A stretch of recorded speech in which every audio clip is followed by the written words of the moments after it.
वालेकुम। ठीक ठाक, फर्स्ट क्लास है अभी तो। और आप लोगों की तबीयत कैसी है?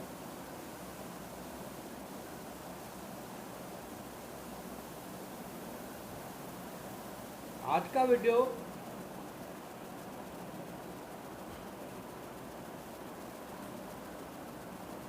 कोई ख़ास सहन में बात नहीं आ रही, कोई ऐसी चीज़ नहीं आ रही जिससे मैं आप लोगों को आशना करा सकूं, या कोई ऐसी बात बता सकूं, या मैं आपको गाइडलाइन दे सकूं। लेकिन उसके बावजूद भी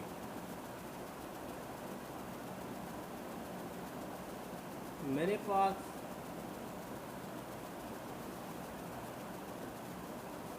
ऐसी स्टोरीज हैं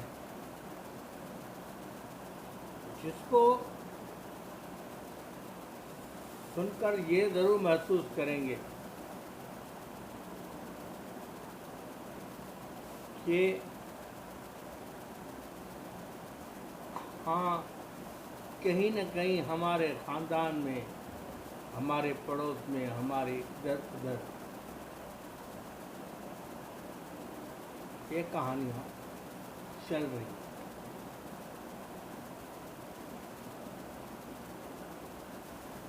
ये आज मैं एक बिल्कुल ही नई चीज़ लेकर आ रहा हूँ जिसको आपने महसूस करना है।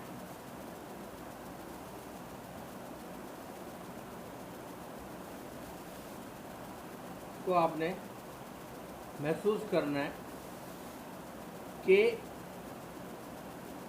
आया मैं ये बात सही कह रहा हूँ या गलत कह रहा हूँ।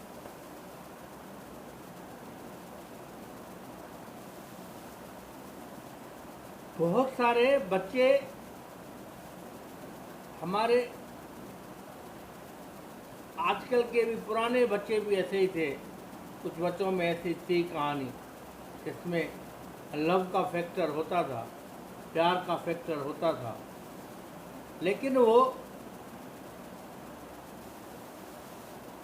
प्यार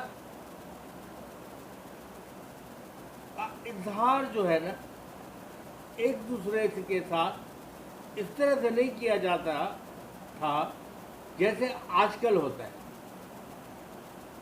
आजकल एक दूसरे से बात करते हैं, एक दूसरे को मैसेजेस कन्वे करते हैं, फिर वो अपने मैसेजेस सच्चे झूठे कन्वे करता है। उसके बाद वो समझती है कि ये अच्छा है, वो समझता है कि ये अच्छी है। इस तरह से उन लोगों का एक लव फैक्टर शुरू हो जाता है।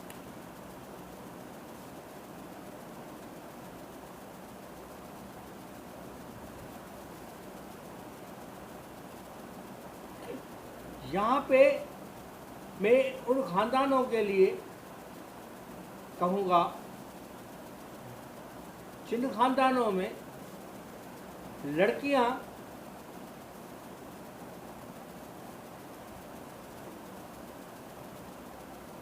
इस तरह माइल हो जाती हैं और वो तरह तरह की चीज़ें सोचने लगती हैं कि मैं जहाँ जाने वाली हूँ, जहाँ मैंने चुनाव किया है, ये बहुत बेहतरीन है।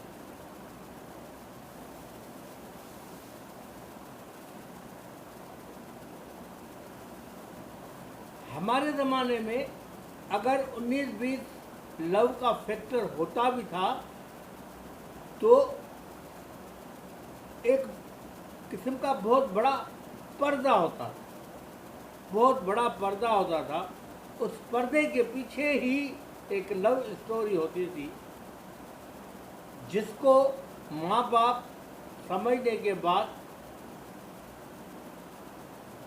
उस वक्त तक उसका रिश्ता नहीं करते थे जब तक वो मांगता नहीं। जब वो माँ बाप को राज़ी करके उसका रिश्ता मांगने के लिए चला जाता था तो फिर वो लव स्टोरी जो है पाया तकमील पर पहुंचती थी और इस तरह से ख़ानदान की इज्जत जो है बेहतरीन तरीके से रह जाती।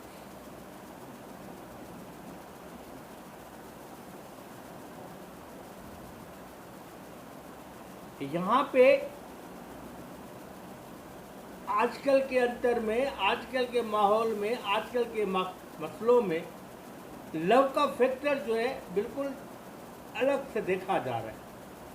लव का फैक्टर अल्लाह माफी दे सेक्स को समझा जाता है और वो फैक्टर वो एक दूसरे को देखते हैं, वो समझता है ये बहुत खूबसूरत है, वो समझता है कि ये बहुत खूबसूरत है। एक दूसरे की खूबसूरती को वो जांच पड़ताल करते थे। ये जांच पड़ताल नहीं होती थी कि इनका अखलाकी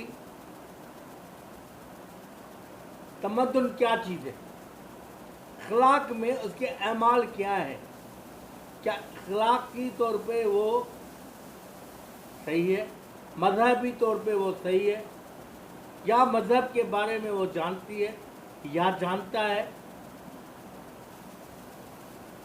या वो एक ऐसे पढ़े लिखे ख़ानदान का बच्चा है जिसकी वजह से हम लोग उसको एक प्लस पॉइंट दे देते हैं कि ये बच्चा अच्छा होगा या लड़की अच्छी होगी।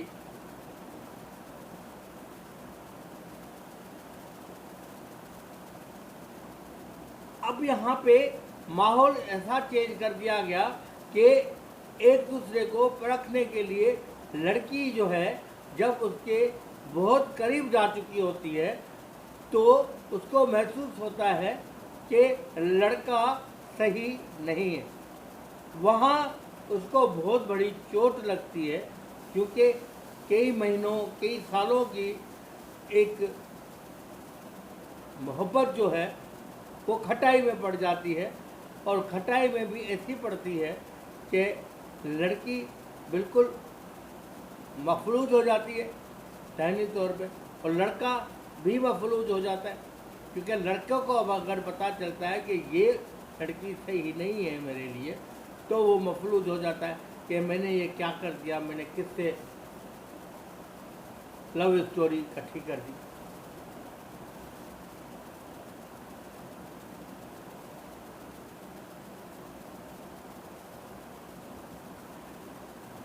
यहाँ पे आप लोगों को ड्रामों में जो चीज़ मिलेगी वो वल्गरनेस मिलती है, ज़्यादातर वल्गर दिखाते हैं, लेकिन हमें वल्गर की तरफ जाने के बजाय ये देखना है कि आया वो लड़का अखलाकी तौर पे, मजहबी तौर पे, ख़ानदानी तौर पे सही है या नहीं है। वहाँ पे ये लव फैक्टर ब्रेक हो जाता है या अगर शादी हो जाती है तो शादी तलाक की नौबत में आ जाती है और फिर वो दो जिंदगियां बहुत तकलीफ में आ जाती हैं क्योंकि उनके कैरेक्टर जो है वो मुतनासिब हो जाते हैं।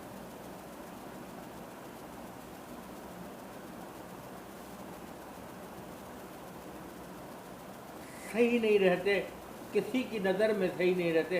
कोई कहता है लड़का ख़राब है, कोई कहता है लड़की ख़राब है, कोई कहता है लड़का ख़राब है। इस तरह दोनों की ज़िंदगियों में एक बहुत बड़ा बड़ा फैक्टर आ जाता है जिसकी वजह से इन लोगों की ज़िंदगियों में बहुत सारे मसले मसाइल आते हैं।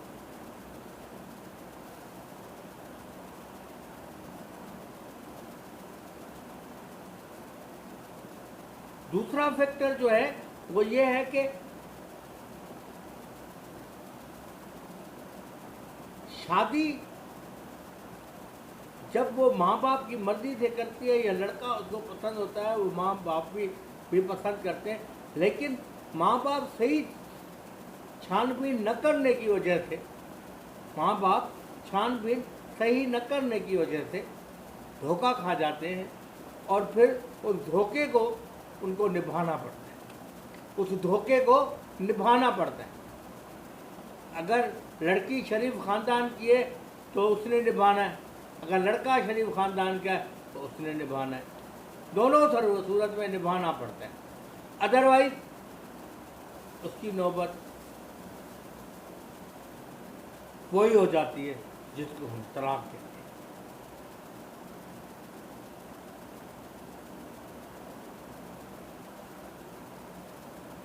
आंखों से देखने वाली चीज कुछ और होती है और महसूस करने वाली चीज कोई और होती है और प्रैक्टिकल कोई और चीज होती है।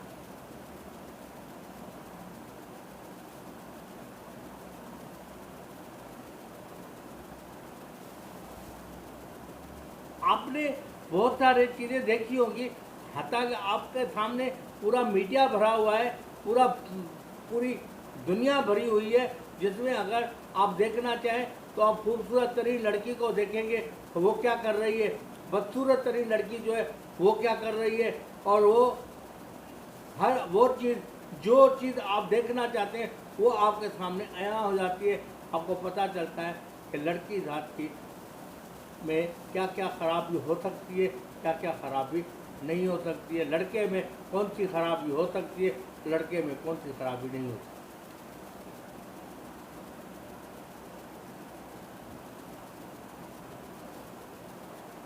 किसी ने मुझे कहा कि अंकल आप इसके ऊपर रोशनी डालें कि हम लोग के जहनों में ये होता है कि ये लड़का बहुत अच्छा है, ये ज़िंदगी की हमारी इसके साथ बहुत बेहतरीन तरीके से गुजर जाएगी, लेकिन जब हम करीब जाते हैं पता चलता है लड़का हमारे ख़ानदान के भी मुताबिक नहीं है।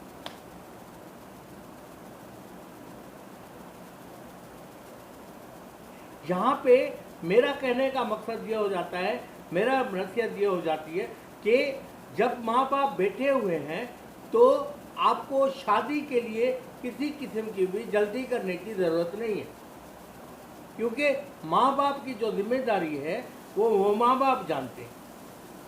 माँ बाप जहाँ रिश्ता करते हैं तो सोच समझ के करते हैं और डंके की चोट पे करते हैं कि हाँ यहाँ पे हम सही काम कर रहे हैं, कहीं धोखा नहीं खा रहे।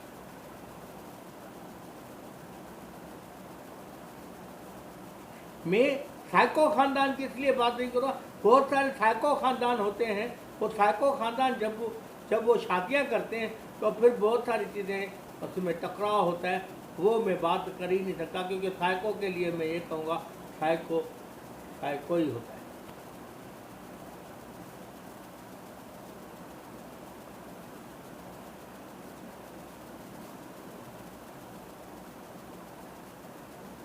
तो आज का वीडियो मेरा उन बच्चियों के लिए है, उन बच्चों के लिए है जो शादी करना चाहते हैं, अपनी पसंद की शादी करना चाहते हैं, या वो लड़की को समझते हैं कि वो ख़ानदानी लड़की है, वो फिर बाद में पता चलता है कि ख़ानदानी नहीं, ये तो बिल्कुल गलत लड़की है, तो फिर वो लड़का फंस जाता है, फिर वो कहीं का नहीं रहता है, न दीन का न दुनिया का। मैं लड़कों से भी यही कहूँगा कि मेरे दोस्तों, आप अपने माँ बाप के ऊपर छोड़ दो, माँ बाप खुद ही देखेंगे, खुद ही समझेंगे और खुद ही जिम्मेदारी लेके आपकी शादी करा देंगे। इंशाअल्लाह ताला वो कामयाब शादी होगी। लड़की वालों से भी यही कहूँगा कि लड़की को सब्र करना चाहिए और सब्र करके अपने मादिल के ऊपर छोड़ देना चाहिए कि वही लड़का तलाश करेगी, ख़ानदान का अपना माँ बाप करेगा और वही शादी कराएगा लड़की की, और वो शादी बहुत बेहतरीन हो और पायदार हो।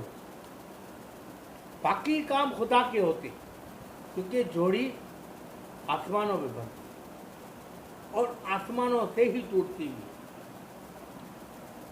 आसमानों से बढ़ती क्यों है? इसलिए कि रब्बुल आलमीन चाहता है कि इसकी जोड़ी सदा सलामत रहे, और टूटती इसलिए कि उनके हरकत और उसके रवैये और उनके लहजे, उसकी गाली गलौज, उसकी बदतमीजियाँ उसको परवरदिगार को पसंद नहीं होता है, फिर वो कहानी खत्म हो जाती है।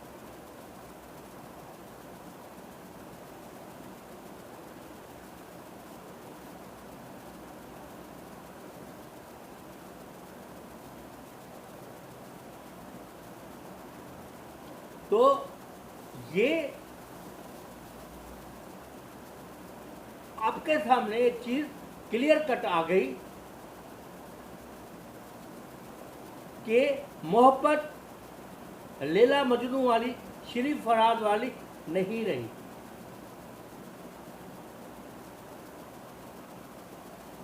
अदाकार आते हैं और वो कहानी जोड़ते हैं, बोलते हैं लड़की को कैसे फंसाना चाहिए, तो कहते हैं कि वो आप उसकी तारीफ करो, झूठी तारीफ करो, काली है तो काली मत कहो, खूबसूरत कहो, दांत निकले हुए तो बोलो नहीं तुम्हारे दांत मोती जैसे हैं, तारीफ करो, लड़की फंस जाए। ये इनकी सोच होती है उन अदाकारों की जिनका इल्म आपको है। ऐसे बहुत सारे अदाकार हैं जो ये डंके की चोट पे कहते हैं कि लड़की को कैसे फंसाना चाहिए, जबकि उनको ये पता नहीं होता कि लड़की उसकी माँ भी है, बहन भी है, बेटी भी है, सब कोई है। और ये अल्फाज उनके मुंह से निकलते हुए शर्म नहीं आती है, शर्म नहीं आती है। बाकायदे स्टूडियो में बैठ के कहते हैं ये चीज, हद होती है। तो मेरे बच्चों, मेरे दोस्तों, मैं बूढ़ा ज़रूर हूँ, दिल मेरा जवान है। मैं ये ज़रूर सोचता हूँ कि हर एक की उमंगें होती, हर एक की ख्वाहिशात, हर एक की तमन्ना होती, तो हर तमन्ना जो है अल्लाह ताला जो है उस वक्त तक पूरी नहीं करता जब तक आपकी नीयत सही नहीं है और आपका अपना अखलाक सही नहीं है, आप सही नहीं है, तब तक वो मुकम्मल नहीं होता। बहुत बहुत शुक्रिया। अल्लाह ताला आपको खुश रखे, आबाद रखे, और ऐसी कोई हरकत नहीं कीजिए जिससे माँ बाप का सर नीचे हो जाए। ऐसी कोई हरकत नहीं कीजिए कि माँ बाप शर्म के बारे हर एक के सामने गर्दन नीची करके घूमे। ऐसा कोई काम नहीं कीजिएगा, ऐसा कोई काम नहीं कीजिएगा। ये मेरी नसीहत भी है, हाथ जोड़ के अर्ज भी है। ये वो तजर्बे हैं जो मैं आपके सामने बयान कर रहा हूँ। ये मैं ऐसी कहानियाँ बता रहा हूँ जो रियलिटी के 101% करीब है, रियलिटी के 101% करीब है। कोई भी इसमें 1% भी झूठ नहीं है। बहुत बहुत शुक्रिया आपका। अल्लाह ताला आपको खुश रखे, आबाद रखे।